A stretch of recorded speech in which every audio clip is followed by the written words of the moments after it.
అందరికీ నమస్కారం. ఎంత బాగుందో మీ అందరినీ ఈరోజు చూసి చాలా సంతోషం. ఆ రోజు రామారావు గారు వచ్చారు కదా, అప్పుడు ఆ ఇంటర్వ్యూ చేసినప్పుడు చెప్పారు, మీ ఫిలిం సక్సెస్ అయినప్పుడు శ్రీకాకుళంకి రండి, మాతో పాటు సక్సెస్ మీట్ పెట్టండి అని చెప్పారా. ఆ రోజు నాకు ఒకే ఒక థాట్ ఉండేది, ఎలాగో ఈ ఫిల్మ్ బాగా రావాలి, మేము వచ్చి మీతో పాటు ఇది సెలబ్రేట్ చేయాలి అని. ఎందుకంటే తను కొన్ని మాటలు చెప్పారు మా మా గురించి, మా సేపల్ చేసే వాళ్ళ గురించి, ఇప్పటి వరకు మూవీస్ చేయలేదు, సో మీరే చేశారు ఇదన్నీ. యాక్చువల్లీ నిజం చెప్పాలంటే వాళ్ళు లైఫ్లో అంత ఒక డ్రామా ఉంది, మేము ఇలా కూర్చొని రాస్తే కూడా ఆలోచించలేము. ఎక్కడ 200 పేజెస్ పైన వస్తుందండి. అవును, ఎలాగ అక్కడ వెళ్ళి ప్రిజన్లో ఉన్నారో వాళ్ళని ఇక్కడి నుంచి ఎలా ఏ ధైర్యంతో వచ్చి తీసుకొని రావాలో అదన్నీ మేము యాక్చువల్లీ ఇమాజిన్ చేస్తే కూడా ఇది ఇంత ఒక 2 అవర్లో చేయగలుగుతామనేది తెలీదు. సో వాళ్ళకి ఫస్ట్ నేను థ్యాంక్ యూ చెప్పాలి, మీ అందరికీ థ్యాంక్ యూ చెప్పాలి. ఎందుకంటే మీ లైఫ్ని మాకు పర్మిషన్ ఇచ్చి ఒక ఫిలిం లాగా తీసుకురావడానికి పర్మిషన్ ఇచ్చారు. So thank you so much. And Chandu గారు చాలా చాలా ర్యాక్ చేస్తూనే ఉంటారు అప్పటి నుంచి ఇలా అదేం లేదు, నాకు ఇది ఒక పెద్ద భాగ్యం. రియల్ లైఫ్ స్టోరీ అనేది మన యాక్టర్స్కి ఇది చేయడానికి అంత ఈజీ కాదు, అలా దొరకదు ఇలాంటి కథలు. సో ఇలా నాకు ఒక పాత్రలు ఇచ్చినందుకు నేను దేవుడికి థ్యాంక్ యూ చెప్తాను.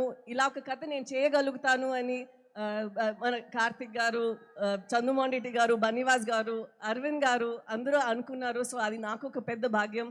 అండ్ ఈ జర్నీ మొత్తం అంత నాకు మంచిగా అనిపించింది. రిలీజ్ తర్వాత కూడా అందరికి ఇది నచ్చాలి, ఎందుకంటే జనాలు మూవీస్ చూసినప్పుడు వాళ్ళు చాలా కష్టపడి ఇచ్చిన డబ్బులు వాళ్ళు లైఫ్ నుంచి ఒక 2 అవర్స్ ఇస్తున్నారు మా కోసం. ఎప్పుడు మేము ప్రే చేస్తుంటాము వాళ్ళకి ఇది ఒక మంచి అట్లీస్ట్ ఎంటర్టైన్మెంట్గా ఉండాలి అని. మాకు చాలా చాలా సంతోషం ఇది మీకు నచ్చింది అని. సో దానికి మీ అందరికీ చాలా thank you so much. And నేను చాలాసేపు తీసుకోను, మీ యువ సమ్రాట్ గారు వచ్చి ఇప్పుడు మాట్లాడతారు. నాకు తన కో యాక్టర్గా చాలా హ్యాపీగా అనిపించింది, ఎందుకంటే తను చాలా హార్డ్ వర్క్ చేశారు. ఈ లుక్ మాత్రం కాదు, రిలీజ్ తర్వాత కూడా చాలా రిలీజ్ ముందు పోస్ట్ ప్రొడక్షన్ టైంలో అంత ఒక లోపల ఒక ఫైర్ ఉండేది, ఎలాగైనా ఇది హిట్ అవ్వాలి. ఎందుకంటే తను చేసిన ప్రయత్నం మాత్రం కాదు, ఈ స్టోరీలో ఒక నమ్మకం ఉంది తనకి. అండ్ ఇది చాలా నమ్ముతారు, ఇది లోకల్ అందరికీ ఇది కనెక్ట్ అవుతుంది, ఈ ఫీలింగ్ వాళ్ళందరికీ నచ్చుతుంది అని. సో తన నమ్మకం, డైరెక్టర్ గారి నమ్మకం, అండ్ మా అరవింద్ గారు ఎక్కడ వెళ్తే మాకన్నా ముందు ఉండి నేను ప్రమోట్ చేస్తానని ఉన్నారు. సో వాళ్ళందరికీ ఇది నేను సమర్పణం చేస్తాను. అండ్ నాకు ఈ శ్రీకాకుళం స్లాంగ్ వచ్చిందంటే దానికి యోగి ఇక్కడి నుంచి వచ్చి నాకు చాలా ట్రైనింగ్ ఇచ్చారు డబ్బింగ్ టైంలో. సో యోగి కూడా థ్యాంక్ యూ చెప్పాలి.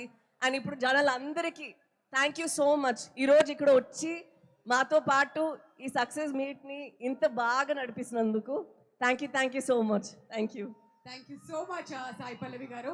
వరకు అక్కడ జనాల్ని లోపల తీసుకొస్తాను అని చెప్పి పోలీసు వాళ్ళతో కోఆర్డినేట్ చేసుకుంటున్నా, ఎందుకంటే నేను అక్కడి నుంచి వచ్చాను, వాళ్ళ బాధలు నాకు బాగా తెలుసు, అందుకనే ఫస్ట్ అక్కడికి వెళ్ళాను నేను ఎక్కడికన్నా కూడా. Thank you so much Srikakulam.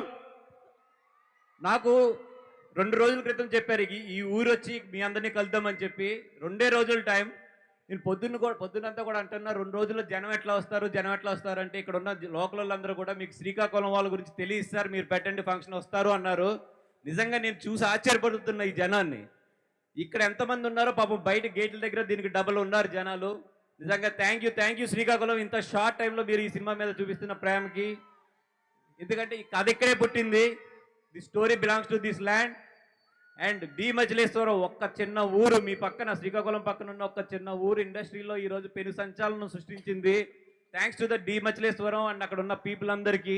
అదేవిధంగా శ్రీకాకుళం నుంచి ఇక్కడ నుంచి మా సినిమాకి చాలామంది కూడా కోఆపరేట్ చేశారు, కథ పరంగా కానీ లేదంటే ఇక్కడ నుంచి కోఆపరేషన్ పరంగా కూడా. అందరికీ కూడా థ్యాంక్ యూ సో మచ్.